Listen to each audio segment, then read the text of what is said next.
I'm standing in ankle-deep water watching my life's work go under. What's left of my $40,000 sailboat bumps against the pilings in splintered pieces. 3 years restoring that Catalina 38. Every weekend spent sanding teak, replacing rigging, bringing her back from rot after my wife died. That hull was therapy, escape, and the first real project that meant anything since I buried her. Karen Peton's HOA had it demolished this morning. Feeling better now, Garrett? Her voice cuts across the quiet bay as she strolls down to admire the wreckage. She looks like she's inspecting landscaping, not a crime scene. I turn, debris drifting between us. Thanks for asking, Karen. I'm doing just fine. She blinks, thrown off. She'd come down here for tears or a screaming match. Not calm. What she doesn't know is that 3 weeks ago I found something in Uncle Robert's papers that changed everything. Something about this harbor. About her house. About the water she thinks she owns. If your HOA destroyed your boat, what would you do? Swing back the same day. Or let them think they've won. Revenge now or revenge done right. This is just the opening move. Let me rewind 3 weeks, to before Karen's demolition party. I'm in Uncle Robert's dusty study, sorting boxes of maritime paperwork for the estate lawyer, bills, registrations, dock permits, all the boring admin that comes with waterfront property. Then I see it. A thick manila folder marked in his blocky handwriting. Lighthouse Cove Marina Corporation inside.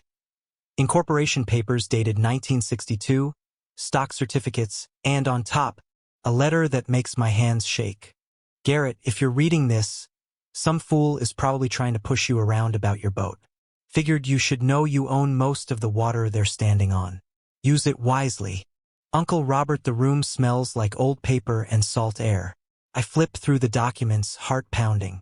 67% ownership of Lighthouse Cove Marina Corporation. Corporate water rights extending 200 feet from shore.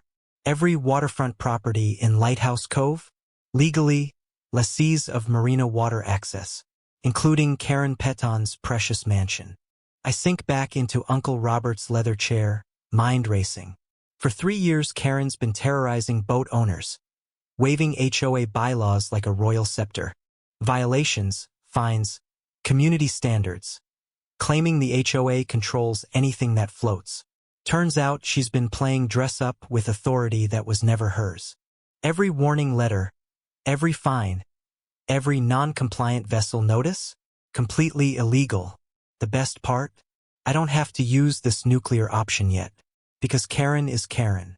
Give her a sliver of imagined power and she'll gorge herself.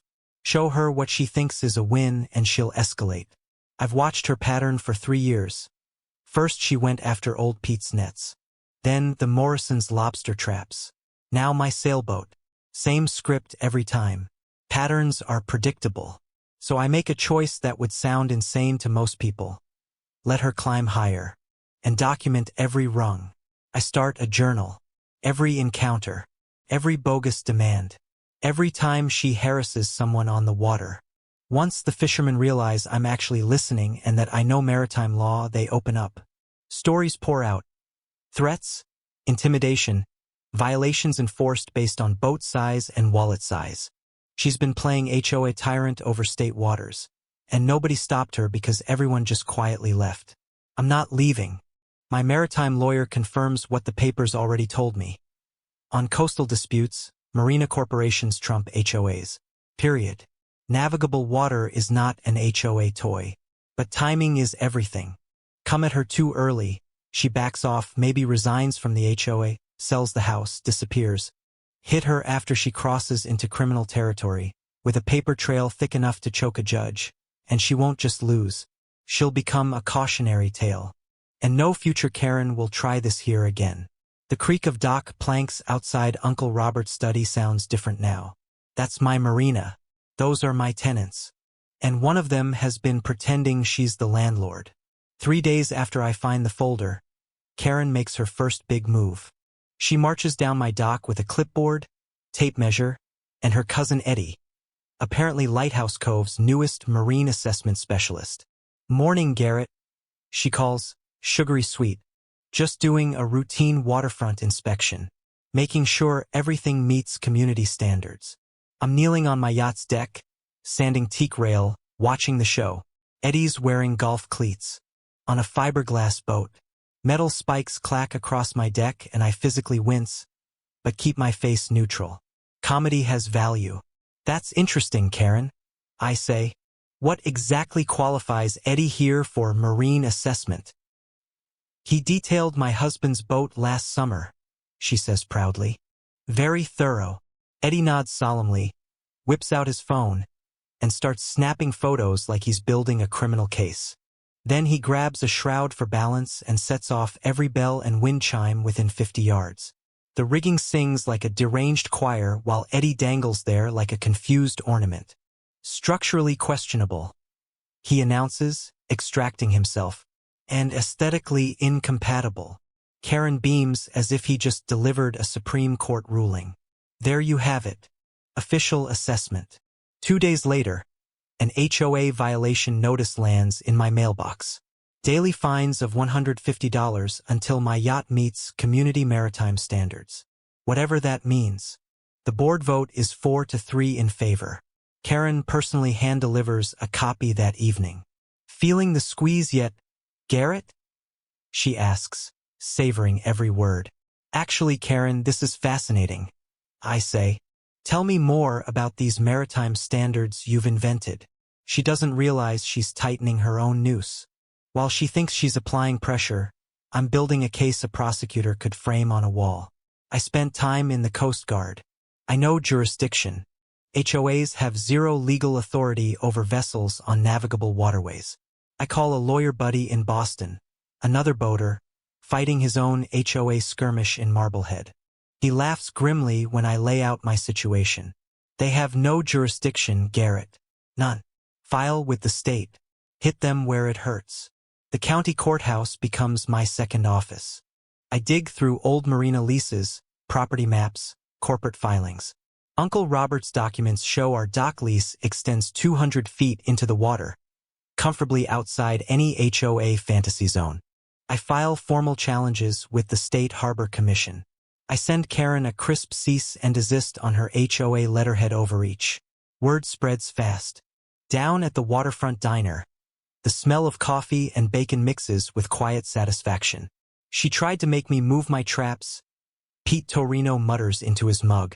Said they were visually disruptive. What to the fish? Captain Morrison shakes his head. She told me my nets violated aesthetic covenants. Lady couldn't tell a sane net from a clothesline. Meanwhile, Karen is busy forming her concerned homeowners group, recruiting yacht club newcomers who like their water as ornamental as their lawns. But bullies shrink fast once someone pushes back in public. The local paper picks up the story. HOA versus Coast Guard veteran. Who controls the water? The reporter leans hard into the David versus Goliath angle. Karen stonewalls, referring all questions to her legal team. Translation: Eddie with a new clipboard. Within a week, 3 more boat owners come forward with old stories. Threats about moorings, arbitrary fines, pressure to move their boats. The difference is they all left. I'm staying put. And every day she continues, I log another clear violation of state maritime law.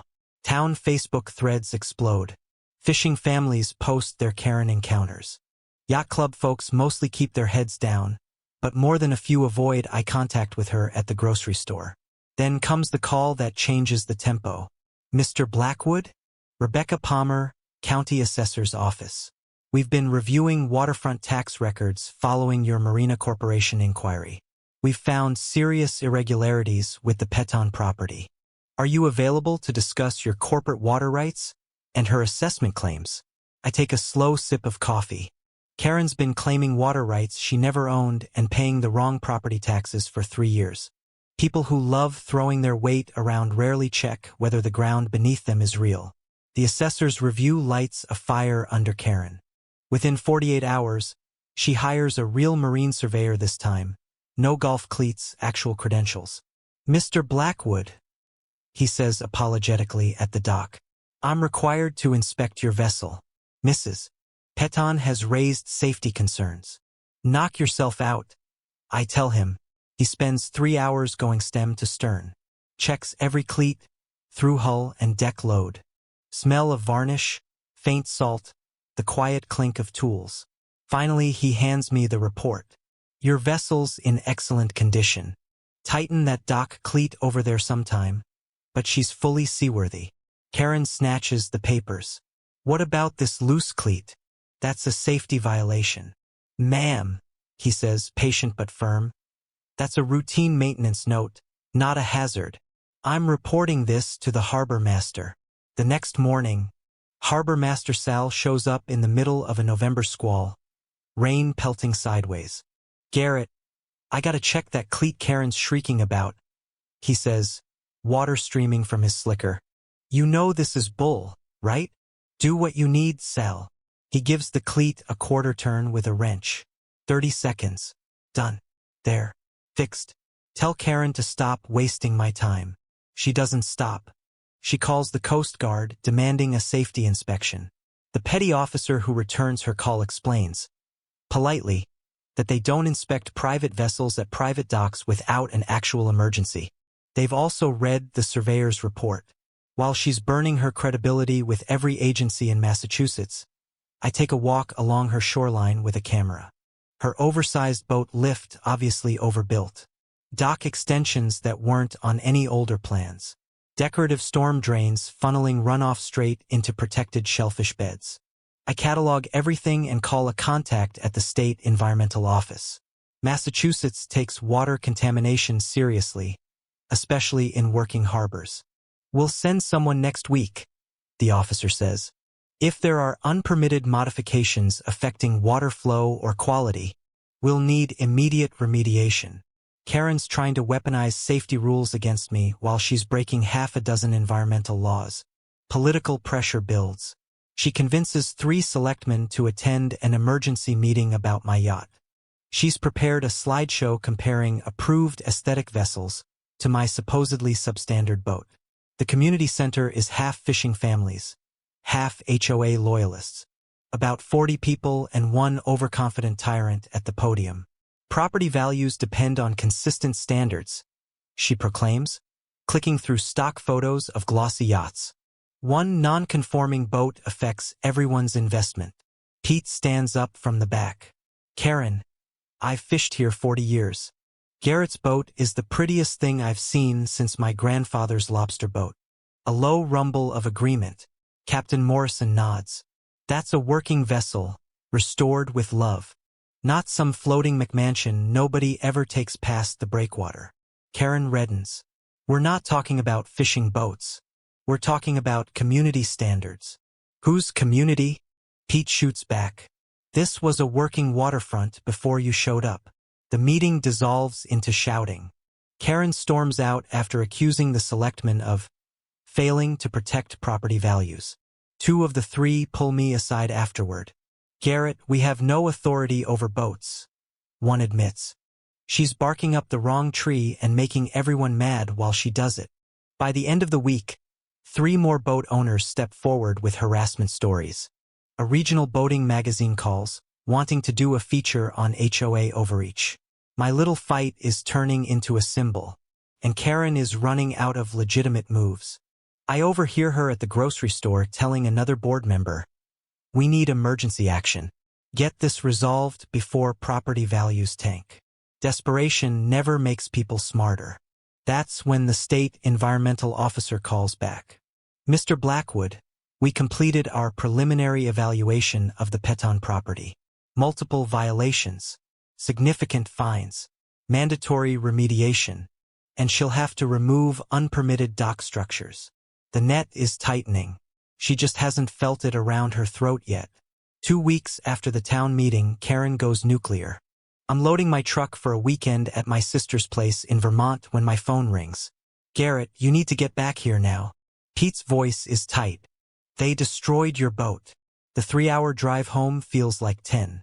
His words echo in my skull. Demolition crew. Dawn. Gone by noon. Nothing left. When I pull into my driveway, the sight hits me like a gut punch. Bare pilings jut from the water like broken teeth. Pieces of my hull bob in the chop. Bits of teak, shattered fiberglass. 3 years of work scattered like trash. The sharp smell of diesel hangs over a slick rainbow sheen. The engine, cracked open, has bled into the harbor. The gentle slap of waves against wreckage sounds like a funeral drum. Up on her deck, wine glass in hand, Karen watches like she's admiring new landscaping. When she spots me, she actually waves. "Sorry about the mess, Garrett," she calls. Emergency action was necessary. Structural safety concerns. "I'm sure you understand." I walk to the end of what's left of my dock and start pulling fragments of decking from the water. Every broken plank remembers long nights with sandpaper and varnish, trying to claw my way out of grief. Rage rises, slow and heavy, like a storm front rolling in from the horizon. But under it, something colder. Satisfaction. Because in demolishing my boat, on state waters she does not own, without permits or authority, Karen just committed multiple felonies. With witnesses, I pull out my phone. I photograph everything: the debris field, the oil slick, the damage to surrounding water. The demolition cruise truck is still at the public landing. I get plates, company name, equipment. Pete joins me, face grim. "Garrett, I'm sorry. I tried calling the second they showed up, but..." "You did nothing wrong, Pete," I say. "This is exactly what I needed her to do." He stares. "What are you talking about?" I say quietly, "Karen just destroyed a fully seaworthy vessel on state waters without permits, environmental clearance, or jurisdiction. She thinks she's untouchable. She just handed me the criminal case I've been building. Within an hour, I've filed a police report for destruction of property. My marine insurance investigator arrives that afternoon, confirms the surveyor's findings, and notes that my boat was safe, compliant, and insured. The demolition company admits they never pulled marine permits. They assumed the HOA had authority. Their contract? With Karen personally. Personal liability. Personal exposure. And while I'm filling out insurance forms and giving statements, the state environmental team is on Karen's property, clipboards in hand. Perfect timing. Officer Sarah Palmer finds everything I documented. Illegal runoff, unpermitted dock expansions, violations stacked like cordwood. "Mrs. Peton," she says, "you're facing at least $50,000 in fines, plus remediation. You have 48 hours to begin or face additional penalties." Karen's voice, pitched high with outrage, carries over the water. She's not just looking at fines anymore. Criminal exposure is on the table. The news vans roll in before sunset. Pete gives his interview, jaw tight. 40 years on this water. I've never seen something so wrong. That boat was restored with love. What happened today? That's criminal. Cornered by reporters, Karen doubles down. That vessel was a danger to the community, she declares. I did what the HOA board authorized in the interest of public safety. Except the HOA minutes show no such vote. 3 board members are already distancing themselves, quietly telling anyone who'll listen that Karen misled them. That night, my lawyer calls. "Garrett, between the police report, the surveyor's certification, and the environmental violations, the DA's office is very interested. We're talking destruction of property, environmental crimes, and acting without legal authority." She's in deep. I stand on my broken dock as the sunset stains the harbor gold and blood red. Bits of my boat float nearby. They're not just wreckage. They're evidence. Evidence that will shield every boat owner here from the next person who thinks they can play tyrant with someone else's water. Police boats circle the oil slick, lights flashing in the growing dark. Sometimes justice costs you something you love. Sometimes you have to let the bully swing first, hard, in full view of everyone. Then you show them what real authority looks like. Game over, Karen. You did this to yourself.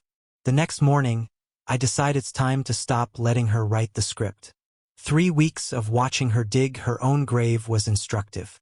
Blowing up my boat crossed the last line. I schedule an emergency town meeting for Friday. The notice is simple. Regarding Marina authority and waterfront property rights, Karen probably reads it and thinks I'm coming to beg for compromise after my defeat. She has no idea. Friday night, the community center is packed. Fishing families, yacht club people, Neighbors who never cared about boats but love spectacle. Even the regional news crews. Karen arrives late, dressed in her sharpest power suit. Husband Frank in tow, 3 HOA board members behind her. She glides to the front row, radiating smug victory. I step to the podium with Uncle Robert's manila folder in my hand. Thank you all for coming.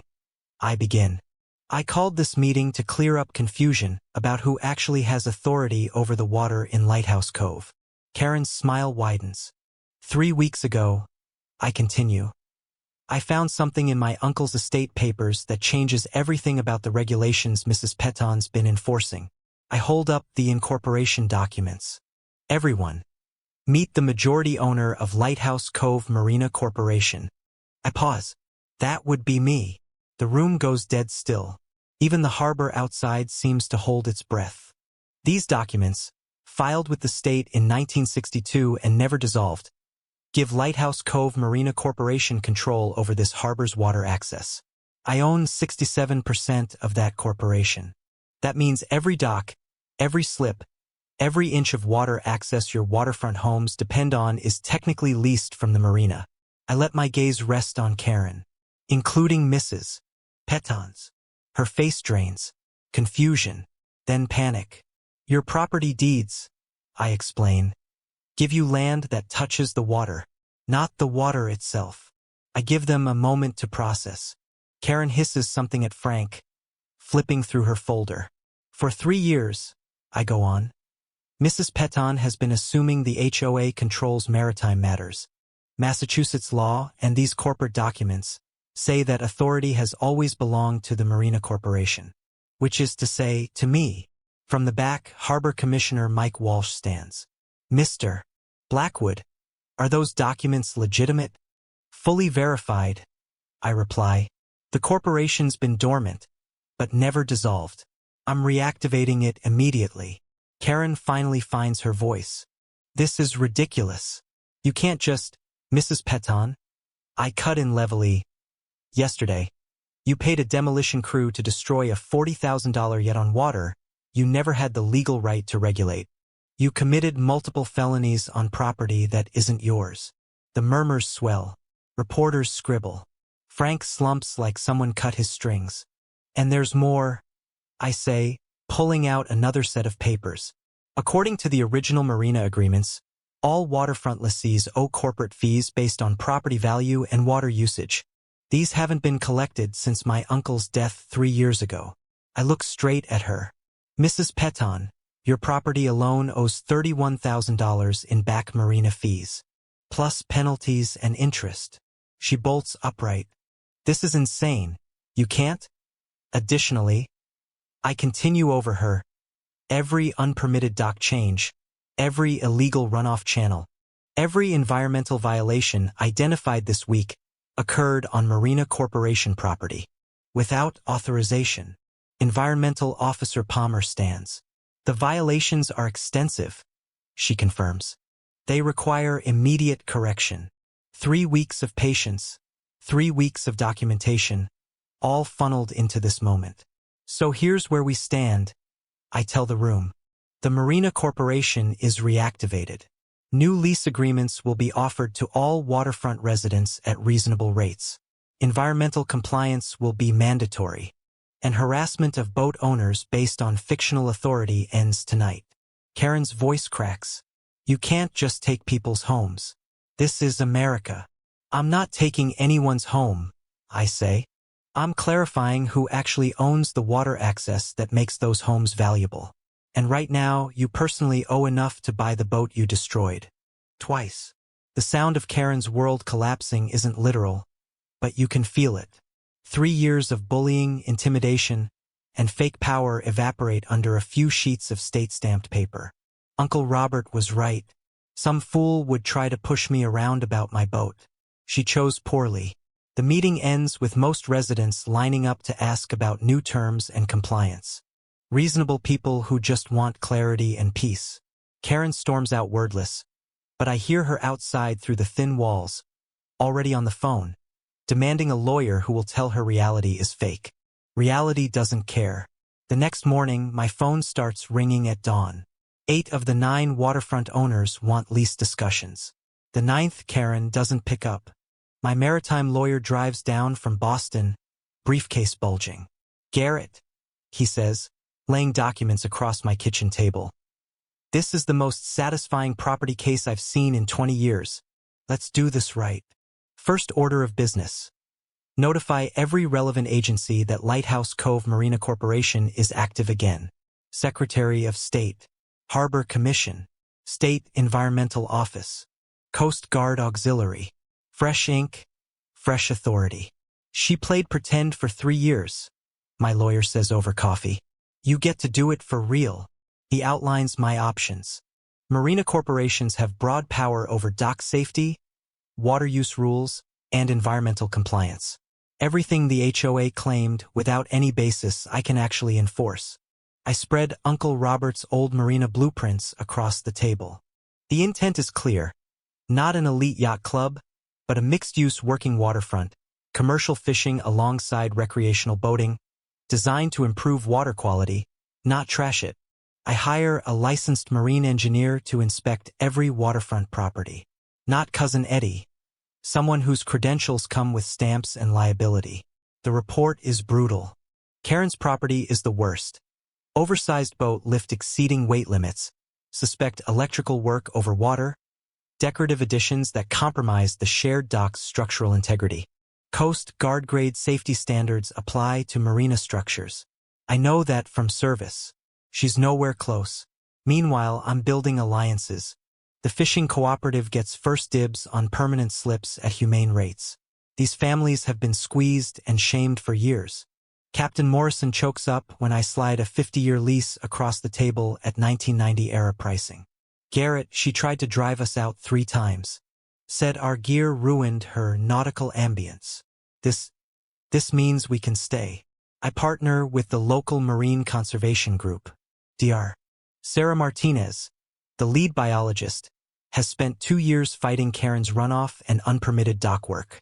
"Your uncle was ahead of his time," she says, studying the original plans. "This marina design actually helps the ecosystem. 8 waterfront properties owe a combined $89,000 in back fees. But I'm not interested in punishment for everyone. I roll out an amnesty program. Pay half the arrears, sign new environmental and safety agreements, and get full protection under Marina Corporation authority. Most neighbors sign quickly. Karen gets no such deal.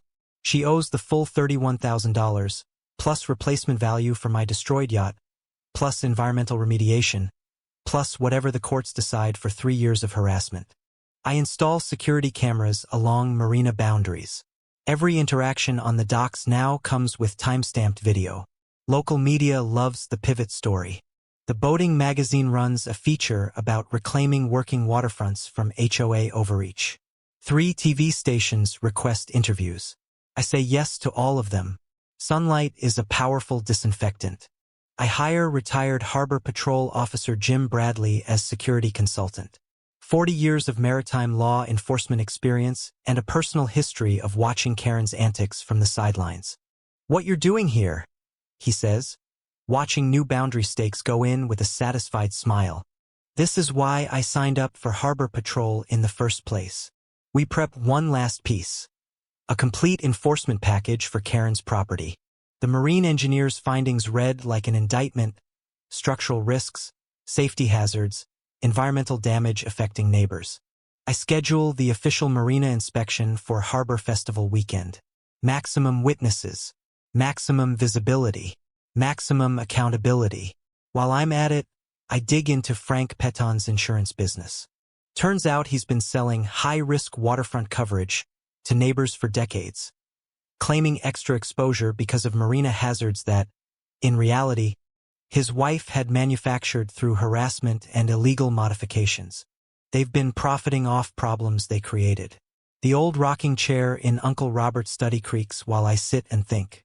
He protected this waterfront for 40 years, kept it honest, open. Karen tried to turn it into her stage. Time to close the curtain. Karen's response to losing her pretend power is exactly what I expected. A meltdown wrapped in legal stationery.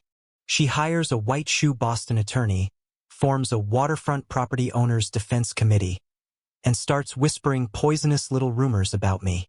Garrett is exploiting his grief, she tells people. Veterans with PTSD shouldn't be trusted with authority. He's unstable. What she doesn't realize is that neighbors are recording her now. I have 3 separate audio files of her muttering about my dangerous mental state and manipulative veteran sympathy play. Mrs. Henderson from 2 doors down calls on Tuesday. Garrett, she asked me to sign a petition about your mental instability. Pause. I told her exactly where she could put it. Karen hires a private investigator to prove my Marina Corporation documents are forged. The PI tracks down the wrong Garrett Blackwood, a Coast Guard mechanic in Michigan with a spotless 30-year record, Bronze Star, Community Service Awards. The background check only strengthens my side. While she chases ghosts, I quietly finish formal reactivation of the Marina Corporation. Harbor Commission approvals, engineering surveys, environmental baselines, safety standards. Everything she faked, I'm doing properly. She storms into selectmen meetings with charts predicting property value collapse. Accuses the town of participating in a veteran conspiracy. Demands investigations into my fraud. After her 3rd performance, Selectman Williams sighs. Mrs. Peton, we've reviewed the Marina Corporation documents with counsel. Mr. Blackwood's authority checks out. Do you have any legal paperwork showing HOA control over maritime matters? She doesn't, because it never existed. Her worst mistake comes with Harbor Commissioner Walsh. She walks into his office with an envelope full of cash. I think there's confusion about this Marina situation, she says, sliding the envelope forward. Perhaps we can clarify. What she doesn't know is that Walsh is wearing a wire.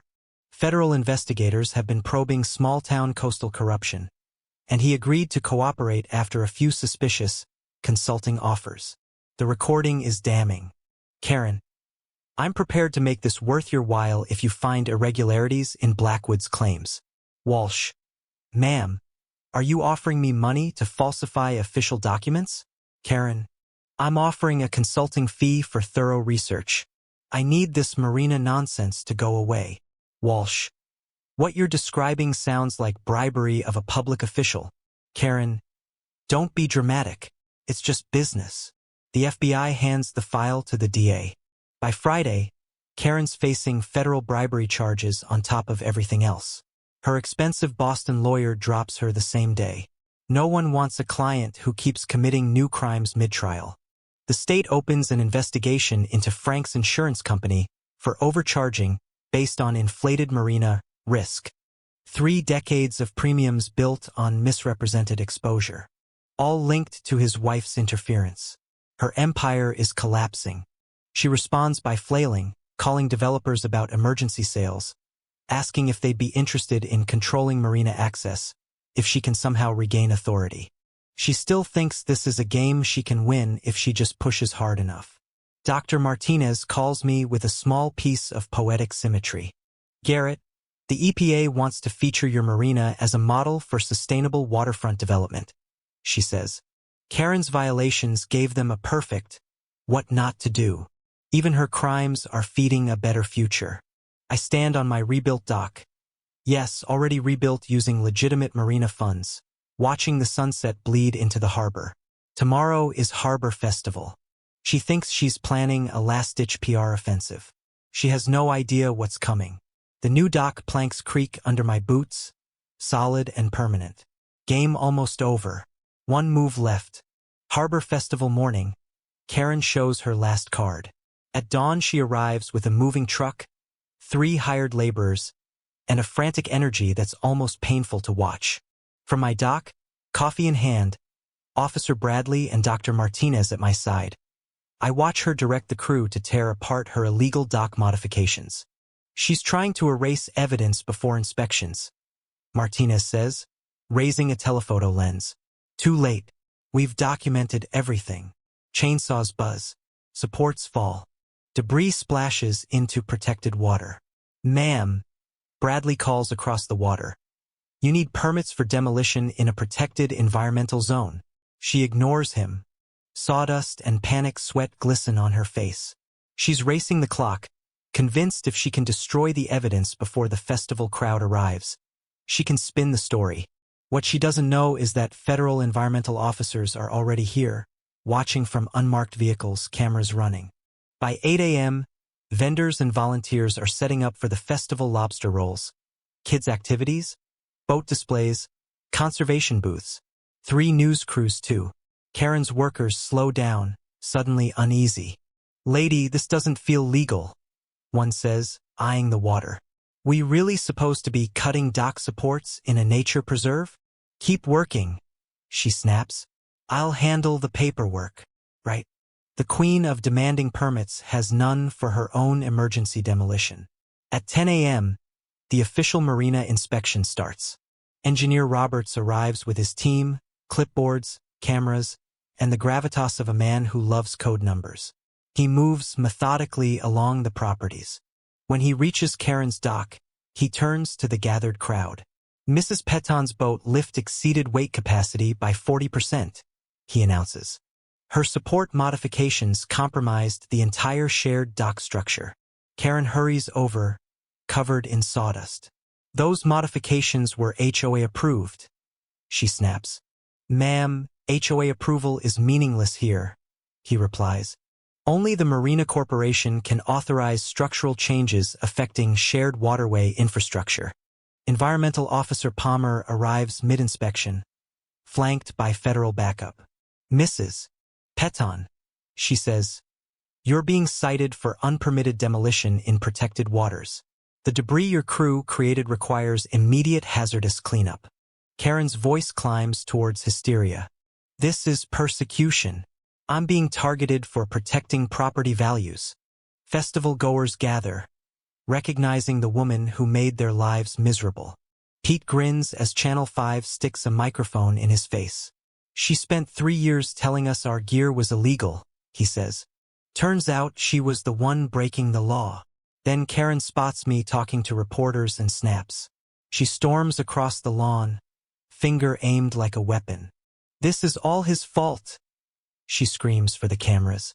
"Garrett Blackwood is a mentally unstable veteran who forged documents to steal our waterfront.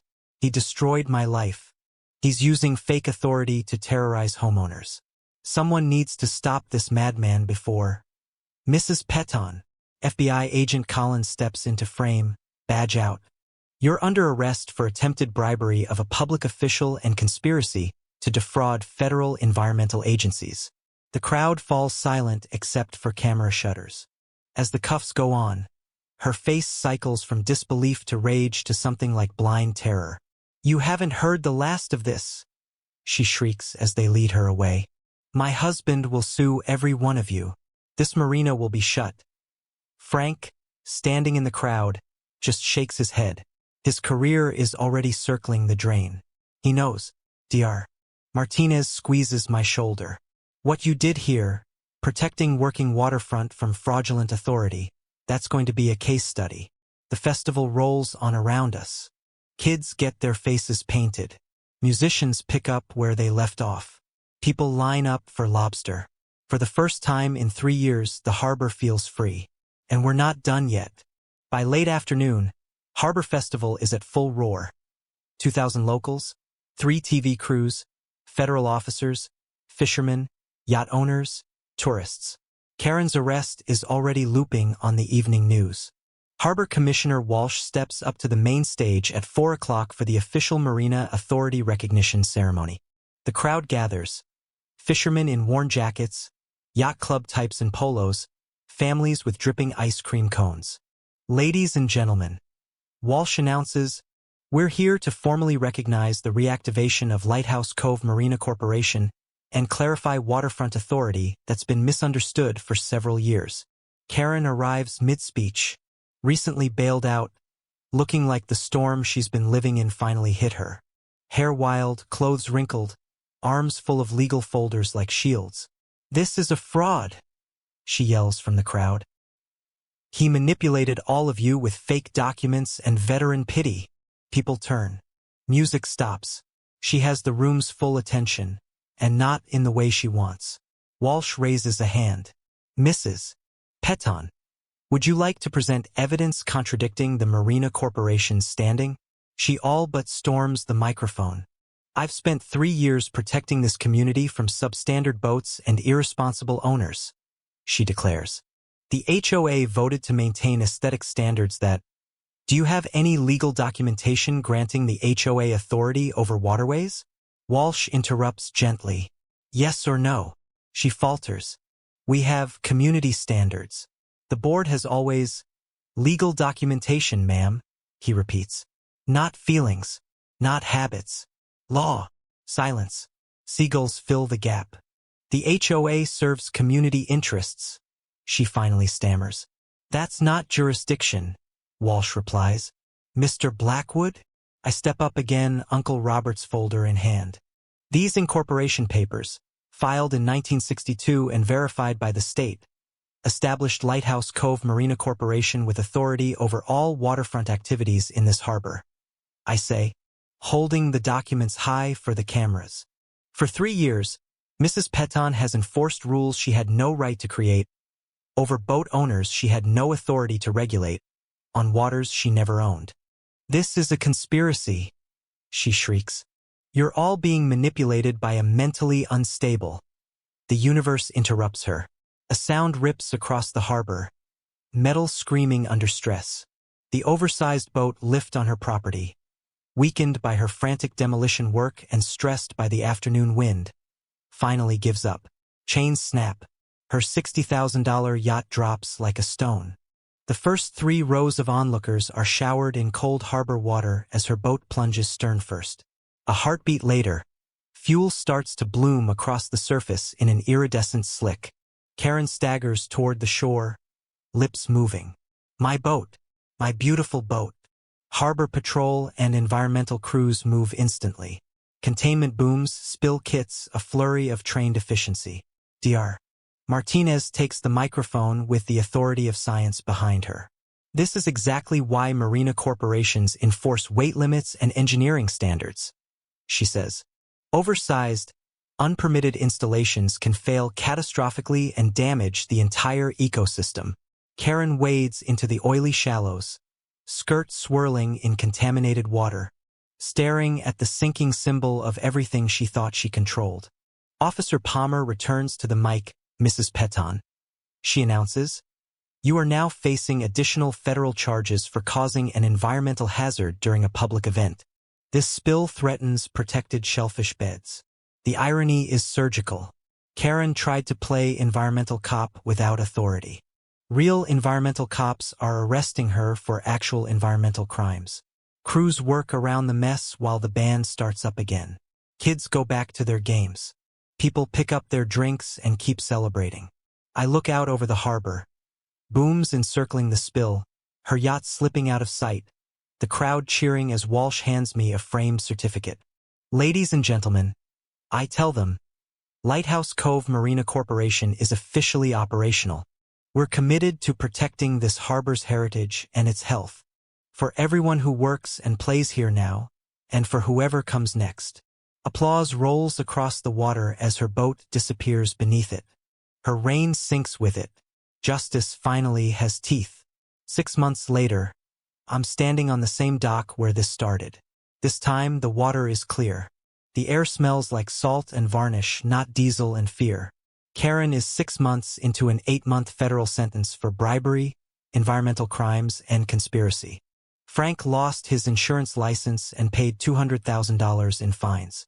They sold their waterfront place at a loss. To the Torinos, the family she tried hardest to shove out now owns her old mansion.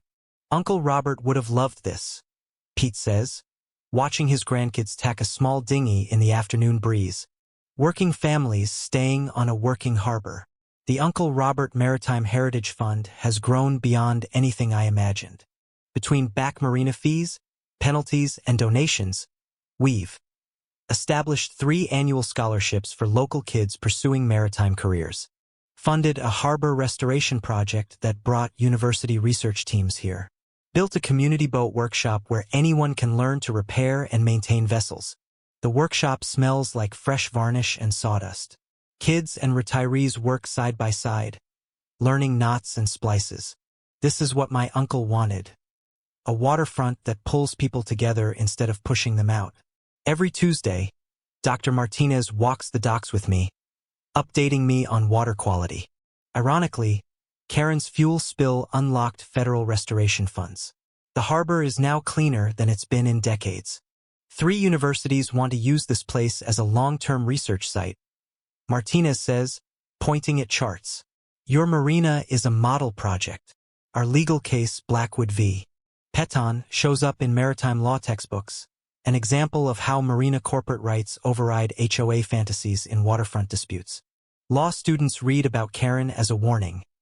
Never assume authority you can't prove in court. The insurance settlement from my destroyed yacht didn't just buy a replacement. It helped launch Third Chance, a 42-foot sailing school boat donated by a grateful owner Karen once harassed out of the harbor. Every Saturday, I take local kids sailing. Most of them could never dream of yacht club dues. They learn points of sail, right of way, how to read wind off the water. Their laughter carries back to shore, high and bright. Every time one of them nails a tricky maneuver or grins into the wind, something inside me heals a little. Other coastal towns have started calling.